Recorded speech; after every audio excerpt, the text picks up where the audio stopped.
You don't want, in fact, one of the greatest one of the greatest factors that can cause depression. They did this test with rats, and they found that when rats, they can measure depression levels in a rat by the amount of serotonin in their brain. And so they found that rats that were the most depressed were the ones who felt the most powerless. So you see when you see this depression issue in the black community, where you have a lot of women that are depressed, but because they're strong, they just kind of keep going and they don't tell anybody, because it's kind of a stigma to have a mental illness, right? Or you have the men that are depressed and they're killing themselves, but they're killing themselves slowly, right? It might be through liquor or through random women, or it might be through, bad choices, or just putting yourself in bad situations. You're dealing dope, you're out in the streets. Well, a lot of that's a form of suicide that's a result of various forms of depression. So that depression, in my view, based on what I've read, comes from a feeling of powerlessness in your life. You feel like you're in these tough conditions and you can't fix it. Well, that's directly connected to depression. So let me keep reading here. By the way, if you just came in, I'm reading from Black Labor, White Wealth, Dr. Claude Anderson's book. And this is the first night of our book club. We're going to cover this whole book, and then we're going to go through Powernomics as well. If you want to see the recordings and you want to join the book club, you can go to blackkeystogreatness.com and just log in. It's totally free. Do not pay a penny, and you can join. And we meet every Wednesday night at 8:30 p.m. Eastern. So those of you who've already heard that message, just know I'm going to repeat it over and over, because when you're talking to thousands of people, you got to say it a bunch of times so everybody hears it. So forgive me for being repetitive, but every Wednesday at 8:30 p.m., that's when we're going to meet. All right, so Dr. Anderson then says both the disparity between white and black living conditions and inequitable allocation of resources are centuries old problems. They are a major legacy of slavery. I mentioned that earlier. Okay, the living conditions of a people, enslaved or free, tend to reflect their status and power within the larger society. Conditions in Black America are no more or less than what was planned for them centuries ago. Solomon Northup, a free black who was kidnapped into slavery but later escaped, described the living standards of slaves in 1841 as befitting beasts of the field. He wrote about extraordinarily dehumanizing conditions that stripped slaves of their individuality, their labor, and often their lives. Slaves lived in dilapidated, damp, dark cabins, and their worldly possessions consisted of a few rags. A small board and a stick of wood served as their bed and pillow. There was no physical, financial, nor psychological comforts for them. And worst of all, slaves were intentionally kept without hope. A slave's life was committed to producing wealth and comfort for white masters. The slaves suffered in silence, but routinely asked in their prayers and work songs, quote, "When will life get better for us, Lord?" End quote, end quote. Their descendants collectively still await that answer.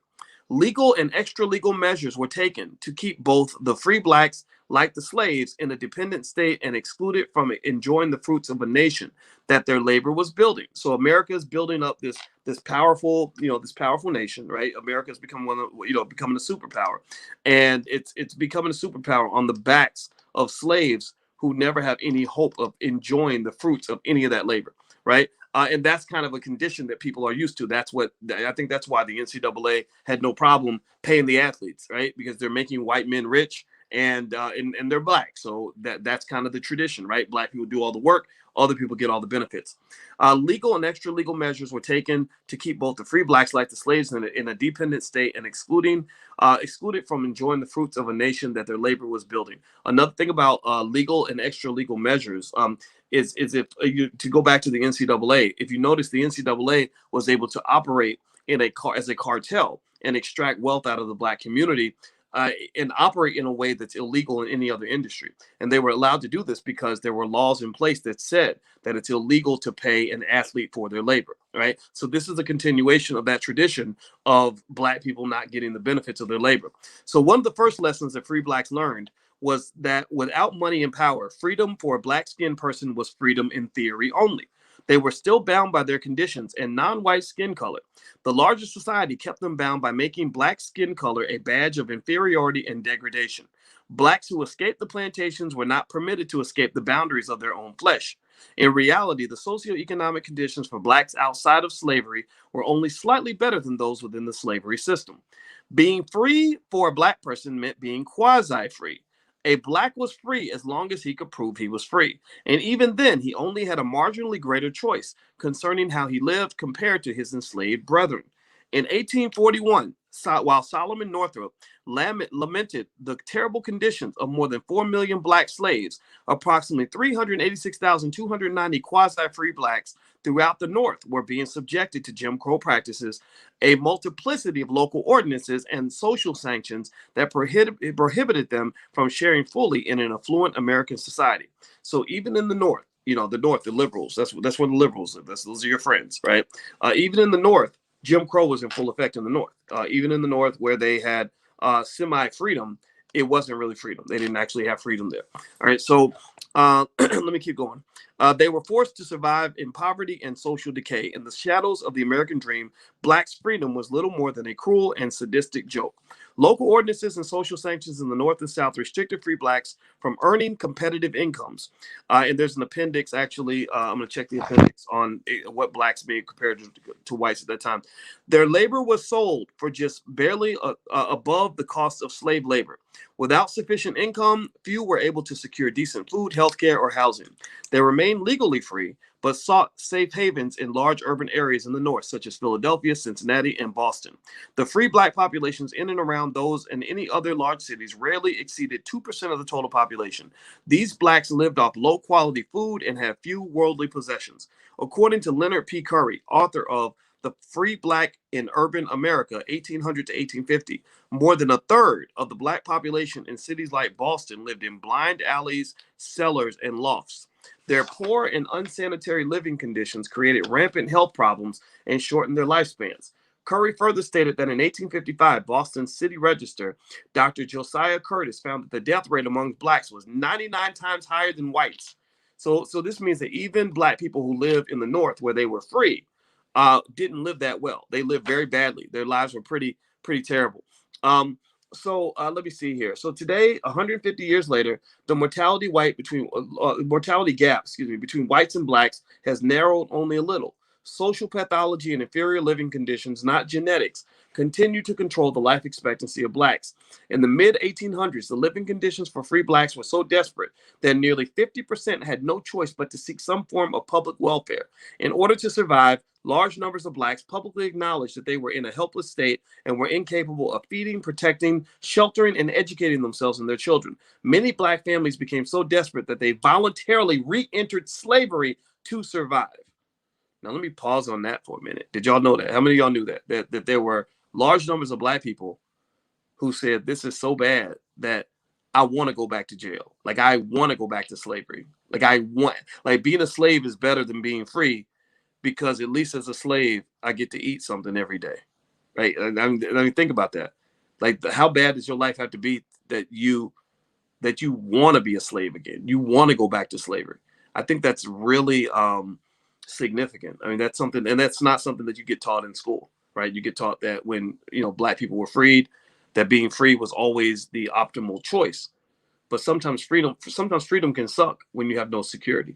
If you don't have basic security, then freedom means nothing if you can't eat and you don't have a safe place to lay your head every night, right?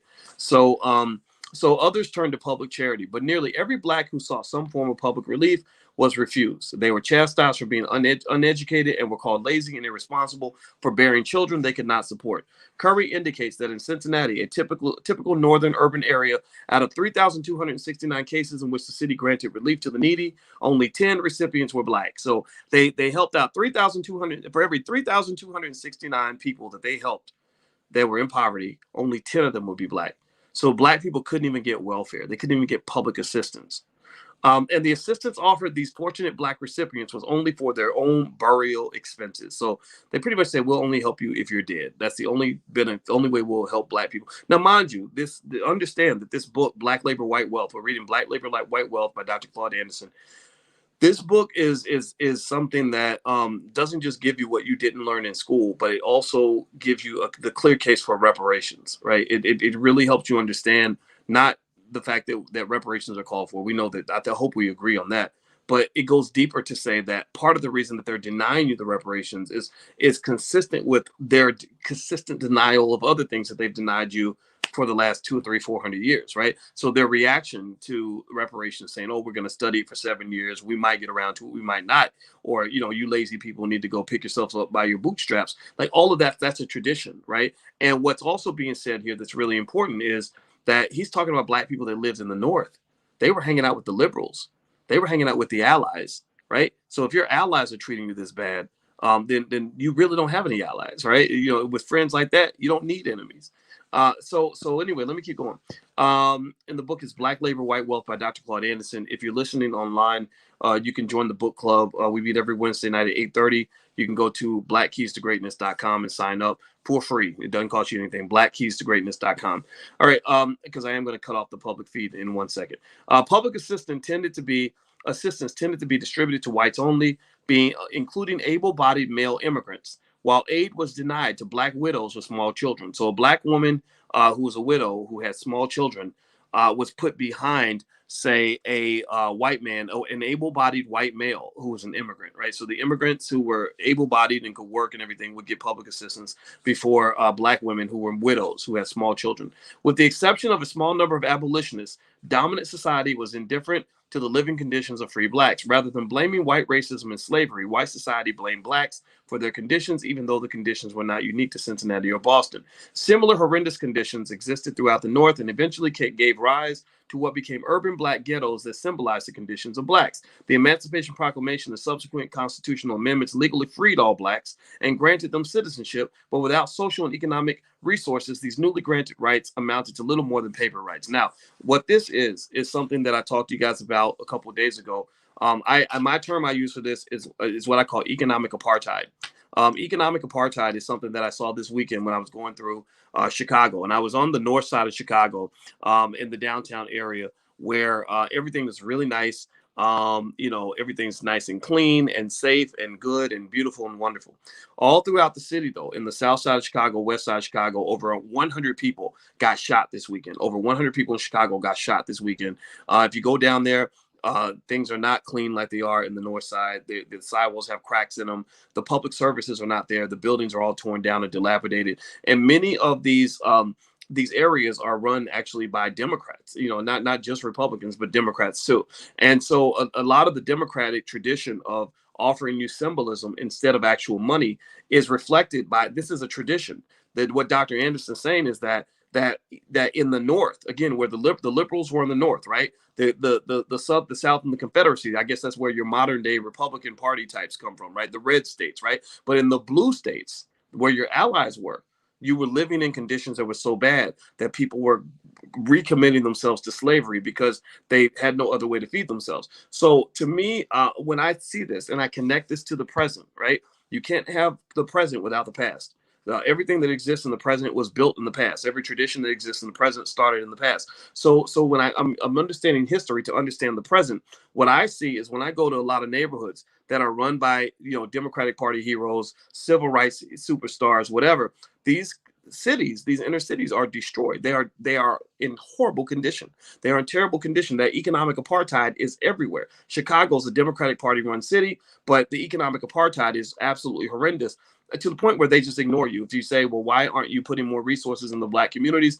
They just literally will ignore you and call you a troublemaker and whatever else, right? So I think that you have to be conscious of this economic apartheid and to understand that that this is also why when you show up and you say, we would like something for our vote, they don't offer you money. They don't offer you the resources. They give you the symbolism. Like, so for example, when I was going through Chicago and I saw all these big skyscraper buildings I said, wow, I told Alicia, I said, wow, every one of these buildings is probably worth, at least a couple $1 billion or more, right? I mean, these maybe as much as 10, 20 or $30 billion. I don't know. I got to look it up. But I said, if they just picked out 20 of these buildings, because there were hundreds of them, dozens of skyscrapers all throughout Chicago, scores of them. I want to say probably two, at least a couple hundred that we saw that day, like the Trump Tower, for example, how massive it was. And I said, they just took maybe 5 or 10 of these buildings, these skyscrapers, because none of them are owned by black people. And if they took those buildings and gave them to us, like as part of, and we demanded ownership of some of these buildings and all the revenue that comes from these buildings as part of our reparations package, that could change a lot of lives. Like that could really create industry in the Black community, right? And that's just one example. That was just one thing that crossed my brain. But in general, this economic apartheid, it's all around you. And what I want to encourage you to do is be conscious of that. Be conscious of the differentials that exist between the way whites live and the way Blacks live, right? So let me keep going. So let's see here. The next thing it says here is the government refused to compensate Blacks for the prolonged servitude by providing them with the necessary tools and resources to transition from a dependent labor class to independent competitive citizens.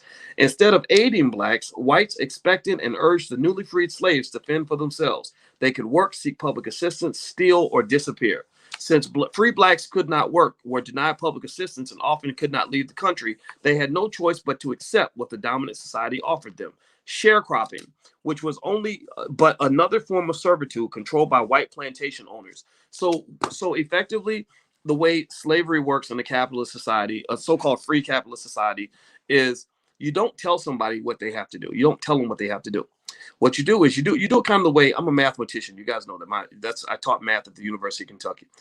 And the thing about a mathematical equation is that if you structure the equation a certain way and you fill in all the variables in the equation except one, then the last variable pops out on its own. There's no freedom. These are what they call degrees of freedom in a mathematical equation. Degrees of freedom are the number of different levers you can pull that can change the way something works. And again, I just to stick with the mathematical analogy, if I'm changing around an equation and I've got like 7 degrees of freedom, that means I have 7 different variables I can move around to make the equation do different things, right? But if there are 7 degrees of freedom and you control the first 6, like if you put the first 6 variables in, then that last little degree of freedom, there is no freedom anymore. I have no more degrees. I had no more ability to manipulate that equation because you've made all my choices for me. Right now, why am I using that abstract example to help you understand how slavery is embedded in your day-to-day life as a Black person? Well, effectively, what they're saying here in this book, and I'm going to relate it to current day life as well, is they're saying that look, they told Black people, you're free, you're technically free. And so Black people say, oh, okay, great. I'm free to go to work. They say, no, you can't go to work. You can't get a job like a white man because we're not going to hire you for that. Okay, I'm free to take my 40 acres and a mule and build my own. No, you're not free to do that because you're not going to give your Black ass no money or no mule, no nothing, no land. You don't get none of that. And you say, okay, well, I'm free to I can at least get some public assistance, right? No, public assistance is for white people and immigrants. We're going to give it to them. Your Black ass don't get nothing. And then you're not free to leave the country, maybe because you're like, well, I don't, this is where I live, right? So then at that point, what happens is you got one more degree of freedom left, but you really don't have that degree of freedom. And that's one option. The option is sharecropping, right? So all the different other degrees of freedom, all the different variables that you could have pulled on, right? You're thinking, I'm free, I can go work, I can go build wealth, I can go, I can go and get public assistance if I want to, or maybe leave the country or whatever. All those degrees of freedom are shut off. And the last thing that's left is sharecropping. So they don't actually have to tell you to become a sharecropper. The universe pushes you in that direction because every other door is shut for you. Do you follow what I'm saying? Do you get what I'm saying? Right? So effectively, that's pretty much what you see today. A lot of college graduates don't even know that they're sharecroppers. They think that they're these successful Black people or whatever, and but think about this: when you have been barreled into $200,000 worth of student loans, and and you have no ability to start a business, you know nothing about owning real estate to generate income that way. You know nothing about making investments and building a stock portfolio. Nobody left you any assets to do that with. Then effectively you're stuck sharecropping, grinding your butt off for a corporation to repay a debt that will never be repaid. Half of all Black college graduates never repay their student loans. And many HBCUs even fall into that because HBCUs were designed to train Black people to go work for white people. They were not designed to train Black people on how to be free, right? So that's one thing I would say that the Black Business School, that I love about the way we structure the Black Business School, is our goal is to teach you freedom. At the end of the day, the goal is freedom and happiness tends to be more readily accessible to people who have options, right? And wealthy people have more options than almost anybody else because money isn't a factor in terms of how they make their decisions. Okay, so my goal is to teach you how to be wealthy, which starts with teaching you about all the different places that wealth can be created. Okay, so anyway, Let me read a little bit more. This is page 13 of the book, Black Labor, White Wealth, by Dr. Claude Anderson. For those who just came in, this is the weekly book club. You can sign up and join us at blackkeystogreatness.com. Go make sure you go there, because if you're listening outside the class, I'm going to shut that down in a second, and you have to go there and sign up. But you don't have to pay anything; it's totally free. So feel free to come join us. All right. So here's the next paragraph. It says, "No light at the end of the tunnel." 130 years after slavery, American society has become more pluralistic and competitive, but blacks' marginal conditions remain relatively unchanged. In some respects, they have worsened. The socioeconomic inequalities that existed between whites and blacks during and shortly after slavery are now structural. For example, on the eve of the Civil War, records indicated that more than 50% of free blacks, 50% of the free blacks were paupers. All free blacks collectively held less than 0.5% of the nation's wealth, with wealth being defined as a great quantity of money or valuable goods or resources within both the public and private sectors. A century later, in the 1960s, an era considered by many as a, quote, great decade of progress for blacks, more than 55% of all blacks in America were still impoverished and below the poverty line. And blacks barely held 1% of the nation's wealth. According to the 1990 census, approximately 40% of all black families are receiving public assistance, and the number is increasing, with more than 56% of all black female-headed households beneath the poverty level. Black unemployment has not significantly improved. In a comparative analysis, or in comparative terms, over the last century, according to Curry and an historian, black unemployment exceeded 40% in the 1850s. The National Urban League's 1992 State of Black America report differed with the U.S. government's figures, indicating that the hidden and true unemployment rate is about 28% for black adults and nearly 55% for black youth. The National Urban League's Discomfort Index further indicated that black unemployment worsened between 1960 and 1990, while economic conditions for white society improved. So think about that for a second. The 1960s was supposed to be this great decade. A lot of progress was allegedly made. A lot of your civil rights superstars got their start during that decade. But if so much progress was made, why have we not moved forward in terms of economics? Why have our economic conditions not gotten better? Well, because they didn't focus on the economics. They kind of did what had been done for the previous 200 years, which is to get you to focus on everything but the economics. And so my job is to just remind you that all that matters is the economics most of the time. The economics, if you get the economics right, everything else falls into place. So blacks' lack of progress was reflected in the fact that blacks earned 53% of what whites earned in 1948. In the 1990s, nearly 50 years of civil rights activities and affirmative action programs, blacks earned 59% of what whites earned. Further, the 1990 census indicated that per capita net worth of black people was $9,359 versus $44,980 for whites. So the numbers are still, pretty bad.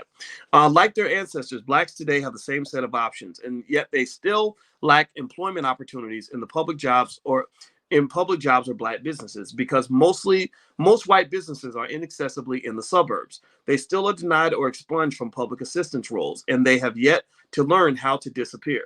Many blacks have turned to crime. They are therefore criminalized in order to seek sustenance and wealth. And just as in the previous centuries, blacks continue to be disproportionately represented in the prison system.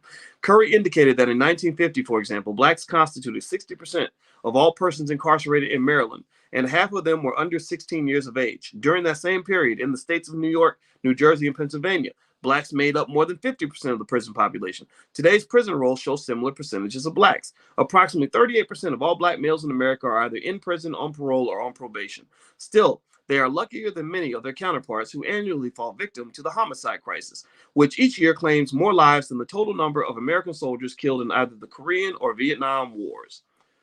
Let's take a breath on that for a minute. Let's think about that for a second. So let's connect that to 2021. Again, this weekend in Chicago, over 100 people were shot. Many of them were children. A couple dozen of them were children. This is a continuous thing. Now, and think about this. How many national media outlets are declaring a state of emergency about any of that? How many of them are even talking about it? They don't talk about it. They'll dog whistle you about some police shooting, that happened somewhere, which is fine, but that's one guy, one situation, right? And you don't even know all the facts. But in Chicago, like I said, over 100 people shot this weekend alone. It's gonna, I'm sure close to 100 will be shot next weekend, right? It's a weekend thing. It happens every weekend, right? And I just ask you, where is the national crisis? Where's the outcry? Where's the media talking about this? They don't talk about it because it's a game. It's a game that they're playing with you, where their goal is to simply control you. Their goal is not really to actually solve anything. All right, so let me keep going. In the final analysis, Black America remains trapped in a dire dilemma. Some organizations have tried to call the nation's attention to the plight of Blacks. In 1990, a 5-year report by the National Research Council, a Washington-based research organization, indicated that the infinitesimal social and economic gains that Blacks made during the 1950s and 60s largely ended in the 70s. The Washington Post in June 1990 summarized the study, reporting, quote, "There has been no significant Black progress in the last 20 years, and a great socioeconomic gulf now separates Blacks from Europeans and other ethnic groups in America. Unfortunately, the NRC study received little media coverage or public response, even from Black civil rights organizations. Most Blacks are concerned about what is happening in their communities and to their race, even if the media and the power structure are not. They actively participate in the political process and complain to their elected representatives about the worsening conditions, but the political system seems unable to stimulate change." Harold Cruz, a Black historian, believes that among those who do care about the Black problem, quote, "nothing is being done because no one knows what to do about it," end quote. Considering the magnitude of Black America's impoverished and powerless state, Cruz is probably right. But why is it that society does not know what to do? Is it that the leaders of this society lack the knowledge or resources to solve the problems of Black America? Or is it that they lack the incentive and commitment to create viable means for Blacks to empower themselves as a group? Why should this nation's leaders do something to address the fundamental problems affecting Blacks? The answer is simple. The United States' superiority among the industrial and agricultural world powers was achieved because of the exploitation of Blacks. Did y'all hear that? Did y'all hear that? So according to Dr. Anderson, he's saying that America, the reason America doesn't solve the problem of Black people is because they benefit from the problems that Black people have. They benefit from your exploitation. America was built on your back. So they can't take the monkey off your back because they are the goddamn monkey, right? They're not going to take the monkey off your back because then they won't have a back to ride anymore, right? They are the monkey, and so effectively you got the monkey on your back, and you're asking the monkey to take the monkey off your back. Do you follow what I'm saying? Do you get what I'm saying? Okay, so let me keep going. So he says the United States' superiority among industrial and agricultural powers was achieved because of the exploitation of Blacks. This exploitation established and now maintains a privileged racial class whose wealth and power explains and legitimizes the system's inequalities. Wealthy conservative whites control both public and private sector resources and tools that have kept Blacks impoverished and powerless in a racially competitive society. So there we go. That's I'm going to answer a couple questions. And actually, this is I promised myself that I wouldn't force us to just go through too much at a time because I want to make sure you can absorb it. They say the brain can really absorb things for about 45 minutes to an hour. So so I'm not going to make these meetings too long, and I'll check your feedback in terms of ways we can make these book club meetings better. Everybody who's listening outside of the group, if you want to join the book club, you can go to blackkeystogreatness.com. That's blackkeystogreatness.com. Every Wednesday at 8:30 p.m. Eastern, we're going to cover a book or some part of a book. And we're starting with Dr. Claude Anderson's books. We're doing Black Labor, White Wealth. So far, we've gotten up to page 14. And when we meet next week, we'll start on page 14 and just keep going and literally analyzing it as we break it down. So let me answer a few of your questions. So let's see. Terrence is asking, with the rise of Black-owned businesses during the pandemic, didn't the percentage of Black ownership rise from 2%, according to the book? It could have risen up. One of the problems that we have is that while there are Black businesses being created, most of the Black-owned businesses are not very big. They're usually one-man, one-woman shops. And what we need is, this is one of the reasons why I told you guys the other day, I gave you guys the sturdy model for children, which I'm actually going to put in my next book that I'm working on. The next book I'm working on is called The 10 Commandments of Black Economic Power. And I should have it done by the fall. I'll have it done by the All Black National Convention. So sturdy children, what does sturdy? It's spelled STERDY. And basically the STDERY, or sorry, STERDY RDY. What was it? It was things your children need to be taught in order to really build a community and build industry. One, the S stands for teaching them systems. Most people that make a lot of money don't make money through labor; they make it through systems. So you teach the children how to set up systems, operate systems, things like that. The T stands for technology. The tech giants have more money than anybody on the planet. That's why America is. That's why America is very concerned about the power that the tech giants have, because these are basically a bunch of geeks who learned how to program a computer, and they know how to program things in a way that will put all the money in their bank account. E stands for entrepreneurship. If you're training your kids and making sure they're learning how to be entrepreneurs, they then have the ability to create jobs where there are none. The R stands for relationships.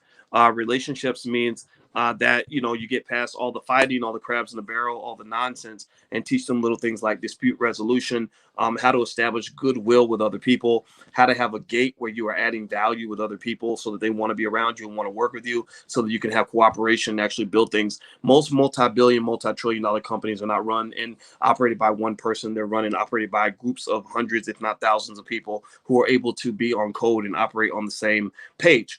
So a lot of the chaos that you see on the internet is a perfect example of what not to do if you want to achieve progress. When you see people on the internet fighting and lobbing, stink bombs at each other from across the way, imagine how great these people could be if they all got together and worked together as one group. But instead, they don't do that, right? So all of them are just going to kind of struggle on their own. That's what it's going to be. The last piece is delegation. That's what the D stands for.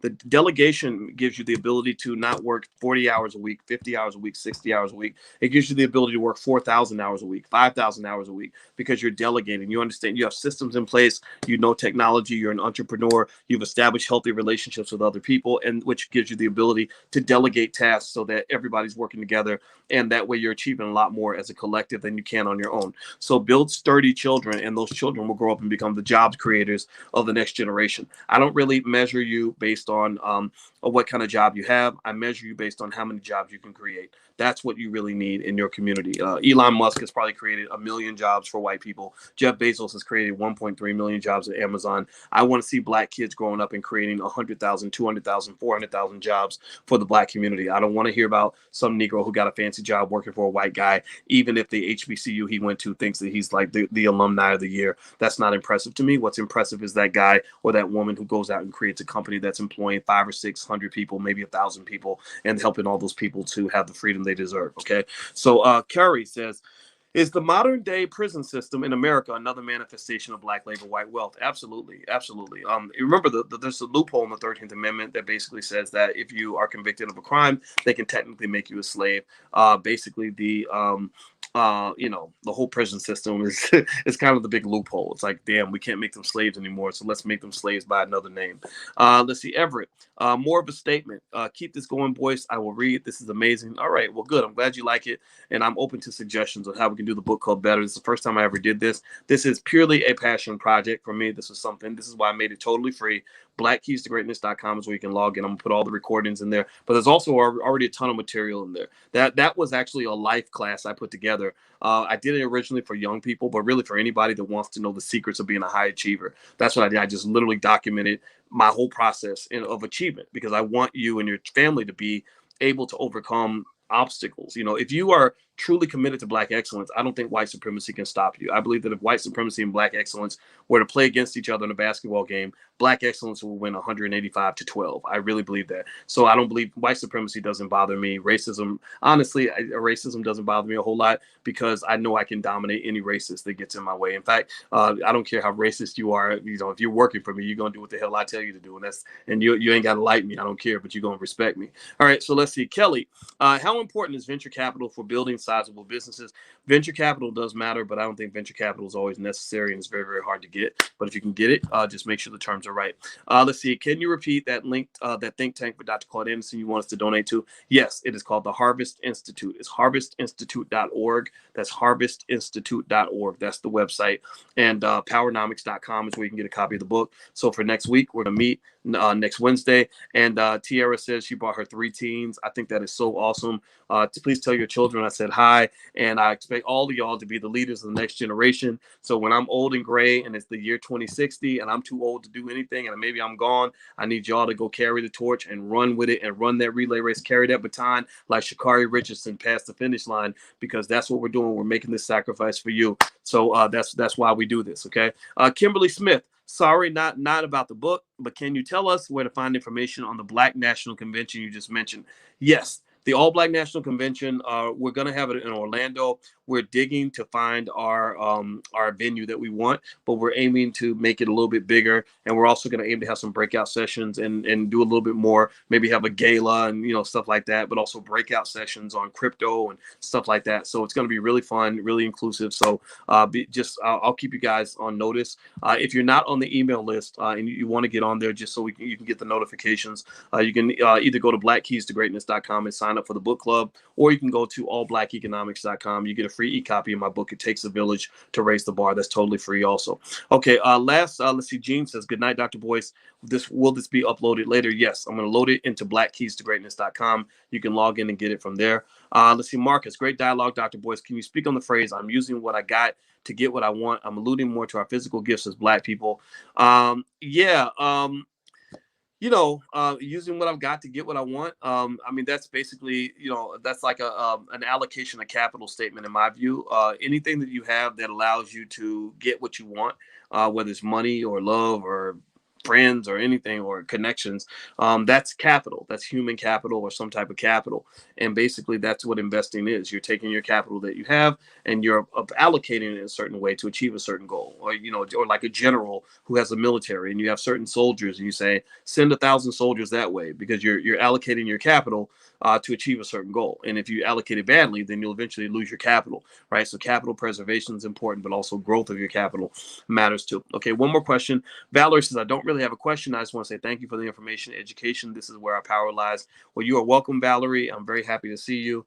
And I'm glad that this is something that you guys like. And we're going to do this and do it big. And every week, Wednesday at 8:30 p.m., that's when we're going to meet. And we're going to keep going through this book.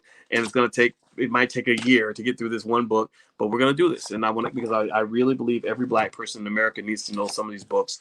And, because I'm tired of waiting on other people to do it. We're going to do this ourselves. Okay. So 2 things. One, if you're listening outside of class, blackkeystogreatness.com is where you can log in. And again, it's free, totally free. If it looks like you have to pay, just ignore that. Like, don't look around and you'll find something that'll let you join for free. So do not pay.